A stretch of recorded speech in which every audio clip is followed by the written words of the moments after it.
छत्रपती शिवाजी महाराज की, परमपूज्य डॉक्टर बाबासाहेब आंबेडकरांचा।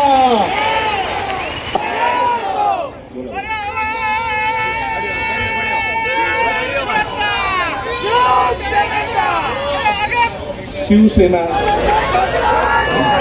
सर्वांनी खाली व्यासपीठावर बसलेले सर्व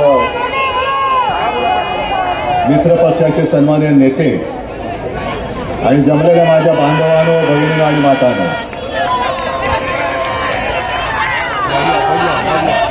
माझ्या आधीचे दोन वक्ते जरा हिंदी आणि मराठीमध्ये बोलले.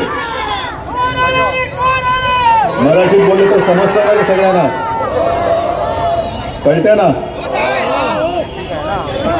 साहजिकच आहे आजची सभा आपल्या निवडणुकीच्या विजयासाठी, मी प्रचारासाठी बोलतच नाही, विजयासाठी आहे. आणि लढत कोणामध्ये आहे हा पहिला प्रश्न जर का आपल्याला कोणी विचारला तर तुम्हाला जो अन्याय होतो त्या अन्यायावरती छातीवरती वार करणारा अनिल देसाई, हे दोन फरक आहेत. दोघेही वार करणारे आहेत, पण एकाने आपल्या आईच्या कुशीवरच वार केला, ज्याने राजकारणामध्ये जन्म दिला, आणि जो आईचा नाही होऊ शकला तो तुमचा काय होणार? नुसता गद्दार नाहीये, कोंबडी पण सोडा, आईवरती वार करणारी अवलाद आहे. आणि आता त्यांनी काही देऊ द्या, श्रीखंड देईल, दूध देईल, तर त्याला म्हणा तू गद्दारीचं शेण खाल्लंस.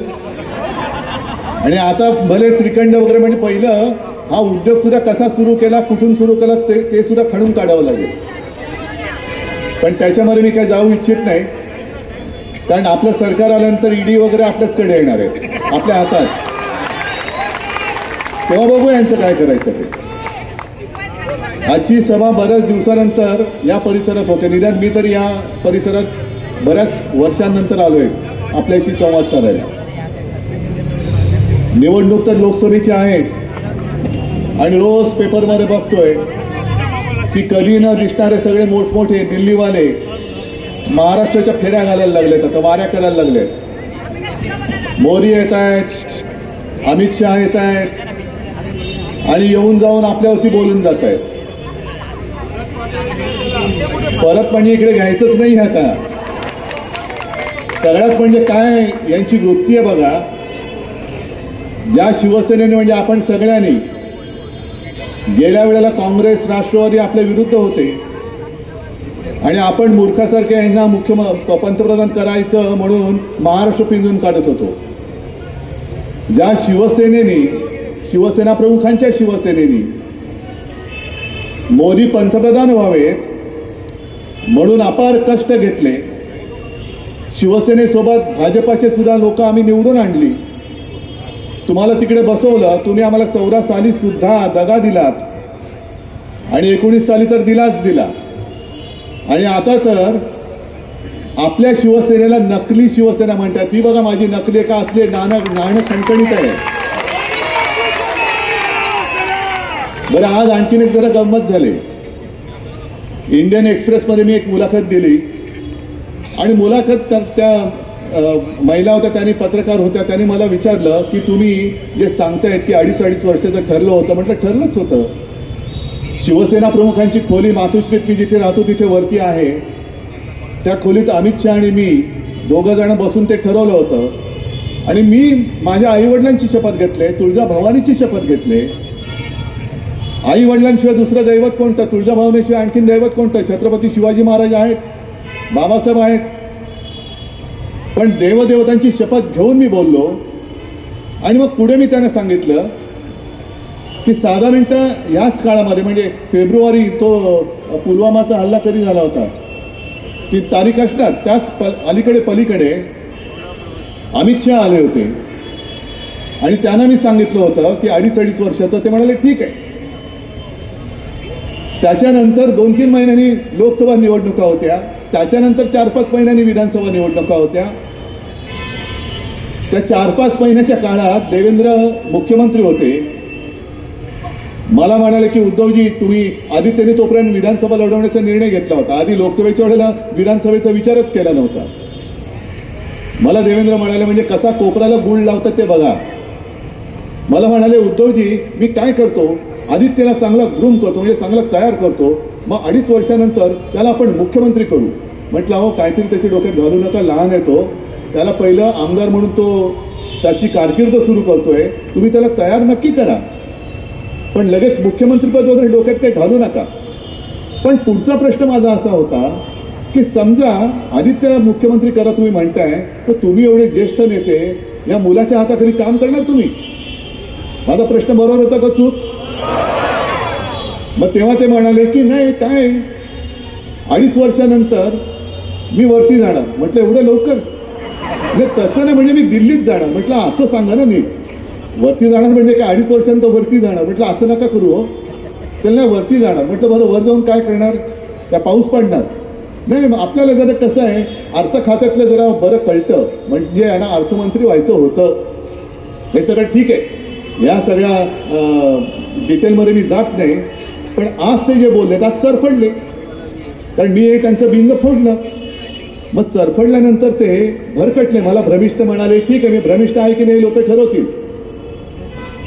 पण तुमची हालत जी आज झालेली आहे देवेंद्रजी फार वाईट आहे. आज चरफडून ते काय बोलले, हे उद्धव ठाकरे भ्रमिष्ठ झाले. आधी म्हणाले अमित शहाना कुठल्या तरी खोलीत घेऊन गेले, नंतर म्हणाले देवेंद्रने शब्द दिला. अहो देवेंद्र जनाची नाहीतरी मनाची ठेवा, दोन्ही तुम्हाला नाहीये आम्हाला माहिती आहे. लाज लज्जा सोडलेला कोडगा माणूस आहे. कारण ज्याला तुम्ही कुठली तरी खोली म्हणताय, ती खोली तुमच्यासाठी कुठल्या तरी खोल्या बऱ्याच असतील, त्या खोल्यांमध्ये तुम्ही काय करता आम्ही नाही बघू इच्छित. पण ज्याला कुठली तरी म्हणताय ती कुठली तरी नाही, मातोश्रीमध्ये ज्याला आम्ही मंदिर बांधतो ती बाळासाहेबांची खोली आहे. आणि त्याच खोलीत अमित शहा नाक रगडायला आले होते बाळासाहेबांच्या फोटो समोर, तीच ती खोली. आणि त्या खोलीत अमित शहानी तुम्हाला नो एंट्री केली होती, मी नाही. अमित शहानी सांगितलं होतं तू बाहेर बस, तू बाहेर बस, 2 मोठी माणसं बोलतात, तू बाहेर बस. मग तुम्हाला माहिती पण नाही. आणि त्याच खोलीमध्ये अटलजी आले होते, अडवाणीजी आले होते, राजनाथजी आले होते, प्रमोदजी यायचे, गोपीनाथजी यायचे, पण तुम्हाला तुमच्या नेत्यांनी बाहेर बस सांगितलं होतं, मी नव्हतं. त्याच्यामुळे तुम्हाला त्या खोलीचं महत्व माहिती नाहीये. ती खोली आमच्यासाठी मंदिर आहे. आणि तिला तुम्ही नालायक माणसा, तू कुठली तरी खोली म्हणतोस. होय, मी आज मुद्दामून नालायक म्हणतोय, कोडगा म्हणतोय, कारण माझ्या भावना या त्या बाळासाहेबांच्या खोलीबद्दल या अत्यंत संवेदनशील आहेतच. कधी कुठे जाताना, चांगलं कार्य करायला सुरू करताना त्या खोलीत जाऊन आम्ही शिवसेना प्रमुखांच्या तसबिरीसमोर आणि माझ्या माचा फोटो आहे त्याच्यासमोर नतमस्तक होतो, एवढं पावित्र्य आम्ही त्या खोलीला दिलेलं आहे. आणि तिला तुम्ही कुठली तरी खोली बोलता? जाऊ द्या, तुमच्या विचाराची खोलीच तेवढी आहे. विचारायला खोलीच नाही तुमच्या, उथळ विचाराचे तुम्ही आहात. आज जे तुमच्या विरुद्ध चहू बाजूनी देशामध्ये सगळे जे काय रान पेटलेलं आहे, ते रान तुम्हाला विजवता येत नाहीये. अनेक ठिकाणी गावागावामध्ये तुमच्या सगळ्या चेला चपाट्यांना गावबंदी झालेली आहे. अगदी अशोक चव्हाणांना बघा, त्यांच्या सवयीमध्ये लोकांनी गोंधळ घातलेला आहे. आता अशोक चव्हाणांना वाटत असेल अरे मी जो काय काँग्रेसमध्ये होता तो बरा होतो, मला निदान लोक विचारपूस तरी करायची, आता घामच पुसावा लागतोय. विचारपूस तर सोडूनच द्या, गावातून पण हाकलून दिले त्यांना. म्हणजे एवढी वाईट हालत झालेली आहे.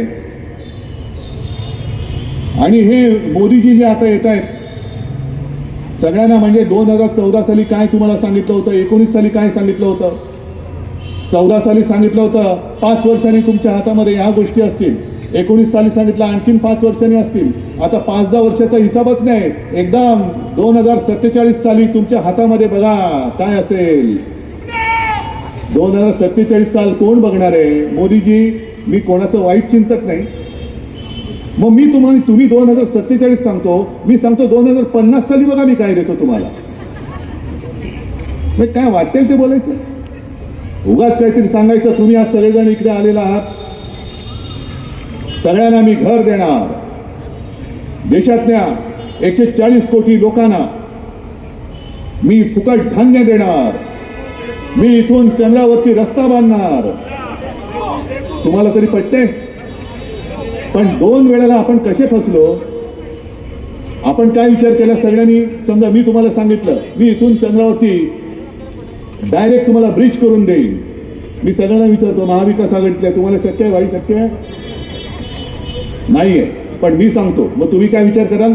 अरे माहिती मला होणार नाही, हे तर नाहीच सांगताय, पण हा सांगतोय देणार, तर हा देणार सांगतो, याला मतं तर देऊन बघू. मग झालं, मत दिलं की आजचे दिन आएंगे, 15 लाख रुपये येणार, या सगळ्या थापा. आणि आता एवढ्यावरती शिल्लक नाही राहिले.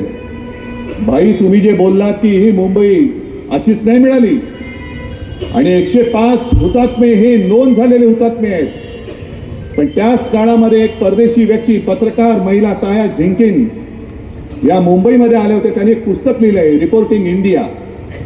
त्या पुस्तकात त्यांनी नमूद केलंय की जो गोळीबार तेव्हा झाला होता आणि जे गोळीबारामध्ये मृत्युमुखी पडले होते त्यांना बघायला त्या हॉस्पिटलमध्ये गेल्या, तेव्हा जवळपास 200 ते 250 शव त्यांच्या समोर अशी पडलेली होती. 200 ते 250. ही एवढी रक्त सांडून मिळवलेली आम्ही मुंबई आहे. घाम गाळून कष्ट करून कमावलेली ही मुंबई आहे. आणि मुंबई हे देशातली सगळ्यात जास्त कर भरणारी एक नगरी मुंबई, आर्थिक केंद्र, आर्थिक राजधानी. आणि हेच त्या मोदी शहांच्या पोटामध्ये दुखतंय. मुंबई कशी काय असू शकते? अहमदाबाद असायला पाहिजे. मग जे मुंबईमध्ये आहे ते घेऊन जा अहमदाबादला.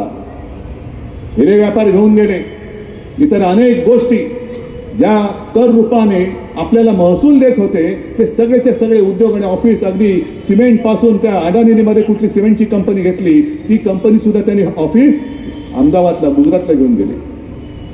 माझं गुजरातबद्दल काही असूया नाहीये, गुजरातबद्दल काही द्वेष आहे असं अजिबात नाही. उद्या आपलं इंडिया आघाडीचं सरकार आल्यानंतर गुजरातच्या हक्काचं काय असेल ते आम्ही जरूर देऊ. गुजरातवरती अन्याय करणार नाही, अजिबात करणार नाही. पण मोदी जे करतायत की तुम्ही माझ्या महाराष्ट्राच्या तोंडातला घास काढून जे गुजरातला भरवत आहात, तो घास आम्ही तुम्हाला काढू देणार नाही. आता मोदीजी, आम्हीच तुम्हाला गुजरातला पाठवल्याशिवाय राहणार नाही. तुम्ही सगळं आमच्याकडनं गुजरातला नेताय ना, मग आता जा, तुम्ही पण गुजरातमध्ये जा. तुम्ही नका जाऊ दिल्लीमध्ये, जा परत. अनेक ठिकाणी आज तर मी व्हिडिओ बघितला, घोषणा दिल्या जात आहेत, गो बॅक मोदी. हे संपूर्ण चित्र आज महाराष्ट्रामध्ये आहे आणि देशामध्ये. आज मुंबई महापालिका जी लुटली जाते, जवळपास 1.5-2 वर्ष झालं मुंबई महापालिकेची निवडणूकच घेत नाहीत. एक प्रशासक तिकडे डोक्यावर ठेवलेला आहे आणि त्याच्या माध्यमातून ही लूट सुरू आहे. आणि काय काय गोष्टी ऐकल्यानंतर तर एवढं तळपायची आग मस्तकात जाते. 2012 सालापर्यंत तुम्हाला सगळ्यांना माहिती पाहिजे ही गोष्ट, मुंबई महापालिका ही तोट्यामध्ये होती, त्रुटीमध्ये होती. 640 कोटी रुपये मुंबई महापालिका त्रुटीमध्ये होती. ती आत्तापर्यंत, जेव्हापर्यंत महापालिका विसर्जित झाली तेव्हा शिवसेनेची जी सत्ता होती त्यावेळेचा आकडा 90,000 कोटीच्या फिक्स डिपॉझिटमध्ये आपण ठेवी ठेवल्या होत्या. 640 कोटी मायनस पासून 90,000 कोटी प्लस पर्यंत गेलेली आपली महापालिका. आणि हा सगळा कॉन्ट्रॅक्टरचा कारभार जो चाललेला आहे, उगाच आम्ही बोलत नाही सूटबुटकी सरकार. रस्त्याची कामं काढतायत, आणखीन कसली कामं काढतायत, बरं काढा तुम्ही कामं. पण आता परिस्थिती अशी निर्माण होईल की कालांतराने मुंबईमध्ये विकास कामं तर ठप्प होतील, पण मुंबईच्या सफाई मजदूरांना सुद्धा पगार द्यायला मुंबई महापालिकेकडे पैसा शिल्लक राहणार नाही. सगळ्या ह्या मिंदे आणि शहा मोदींच्या मित्र कॉन्ट्रॅक्टरनी लुटलेली मुंबई असेल, विकेला लावून टाकलेली मुंबई असेल. म्हणजे आमचं वैभव आहे. अनिल देसाई, तुम्ही जे बोललात की प्रत्येक वेळेला हिमालयाच्या मदतीला सह्याद्री धावतो, तसंच देशाच्या पूर्ण अर्थव्यवस्थेला मुंबई आधार आहे. जवळपास 36 ते 37% रक्कम कर, विविध कराच्या रूपाने ही एकटी मुंबई भरते.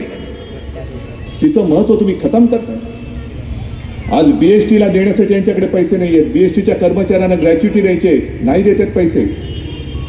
पण मेट्रोचं जे काम आहे, मेट्रोचं काम हे राज्य सरकार आणि केंद्र सरकारचं काम आहे. पण मेट्रोच्या कामासाठी MMRDA 3,000 कोटी रुपये त्या माझ्या मुंबई महापालिकेच्या कष्टाच्या पैशातून उचलून MMRDA त्यांच्या कॉन्ट्रॅक्टरच्या उरावरती घालते. हा कुठला उपराटन आहे? सरकारच्या हाताखालची ती MMRDA. मुंबई महापालिकेला किती वर्ष झाली? 100, 125, 150 वर्ष झाली.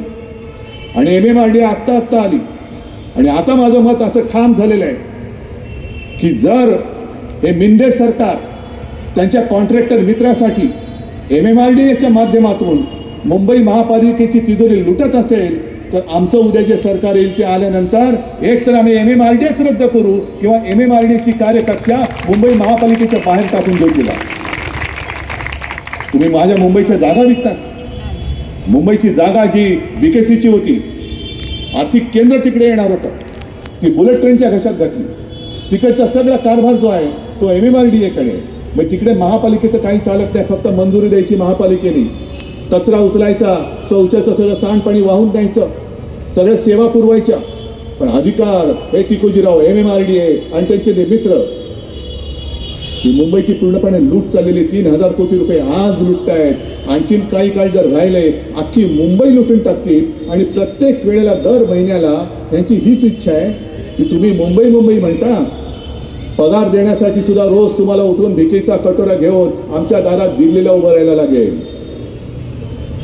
हे तुम्हाला मान्य आहे? तुम्ही कष्टाने कमवता आणि ते सगळे दिल्लीवाले लुटतात. एक तर काही उद्योग येऊ देत नाहीत, रोजीरोटीचा पत्ता नाही, कॉन्ट्रॅक्टरचे सगळे खिसे भरून टाकतात, महापालिका कर्मचाऱ्यांना द्यायला पगार उद्या ठेवणार नाहीत, BST साठी काही नाही पण मेट्रोच्या उरावरती सगळं घालतात.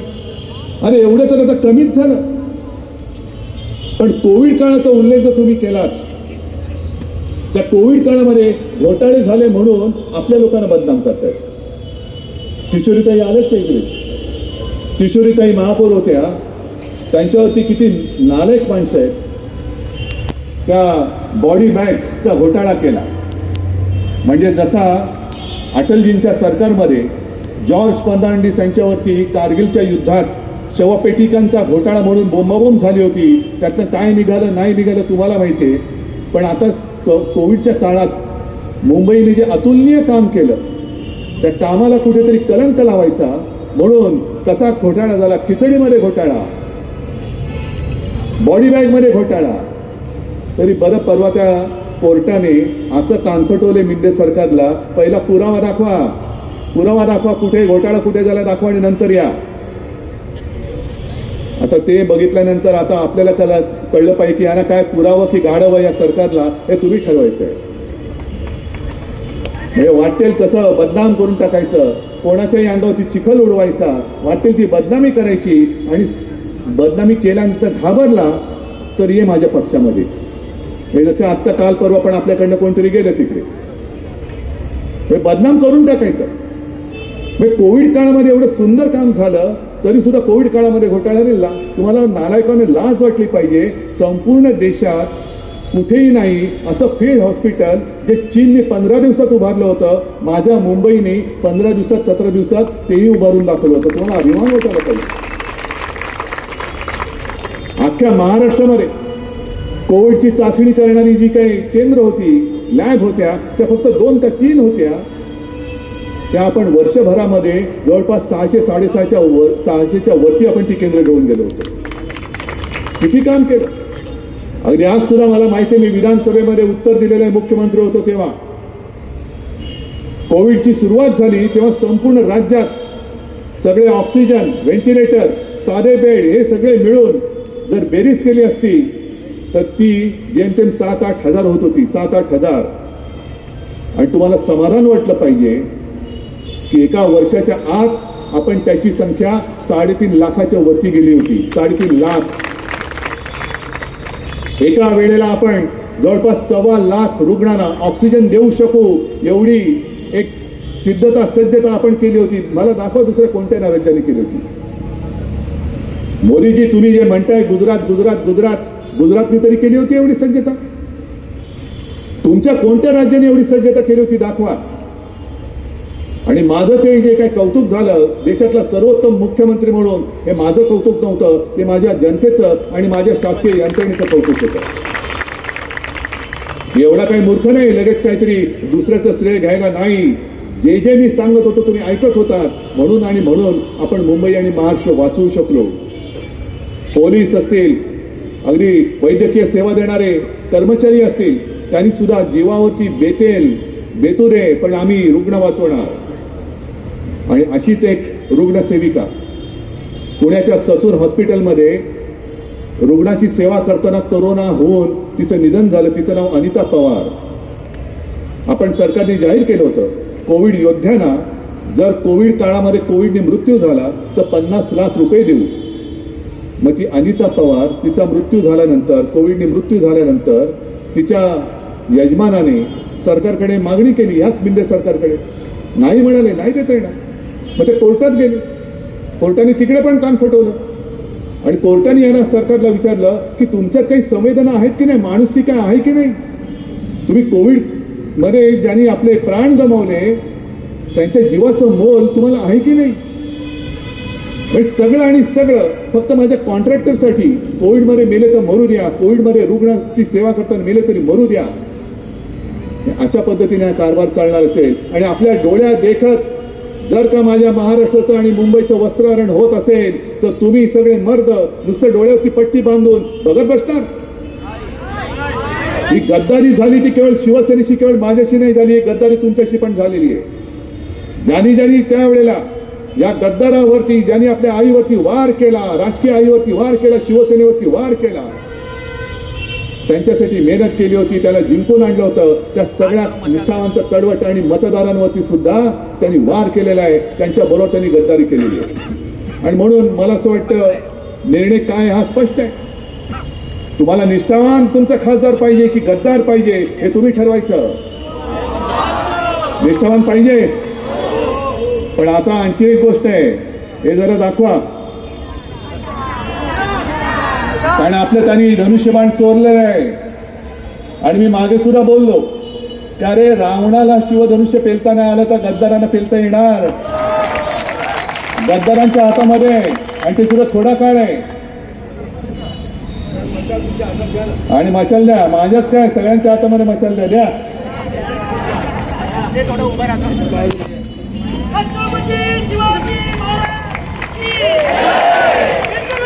शाबास, तिकडे पण मला मशाली दिसत आहेत. आणि ही मशाल केवळ एवढीच नाहीये तर इथे सगळ्या जमलेल्या तुम्ही मशालीच आहात. अन्यायाविरुद्ध आणि गद्दारीविरुद्ध पेटून उठलेला आहात. आणि या मशाली पेटल्यानंतर हुकुमशाहीची जी काही एक राजवट, हुकुमशाहीची जी काही राजवट आपल्या देशावरती येऊ पाहते ती मशालीच्या आगीमध्ये जाळून भस्म करण्याची ताकद ही तुमच्या प्रत्येकाच्या मनगटात तर सोडा, फक्त एका बोटामध्ये आहे. सगळ्यांनी जे असं वाटतंय की मोदी सरकारचा पराभव कोण करणार, मुळामध्ये माझं म्हणणं आम्हाला मोदी सरकार नकोच आहे. आम्हाला भारत सरकार पाहिजे. आम्हाला भारत सरकार पाहिजे, मोदी सरकार नको आहे. आणि मोदींना अजून माझ्या सर्वसामान्य माणसाच्या एका बोटाची ताकद कळलेली नाहीये. तुमच्याकडे ईडी, इन्कम टॅक्स, सीबीआयची ताकद असेल, पण आज संपूर्ण देशाच्या मतदारांच्या फक्त एका बोटावरती तुमच्या सकट तुमच्या ईडी, इन्कम टॅक्स, सीबीआयचे 12 वाजवण्याची हिंमत यांच्यामध्ये आहे. आणि म्हणून उद्यापासून आता मी ग्रामीण भागामध्ये दौऱ्यावरती जाईनच. आपली एक प्रचाराची सांगता सभा मला वाटतं 17 तारखेला होणार आहे. त्यावेळेला पुन्हा तुमच्याशी संवाद साधेन.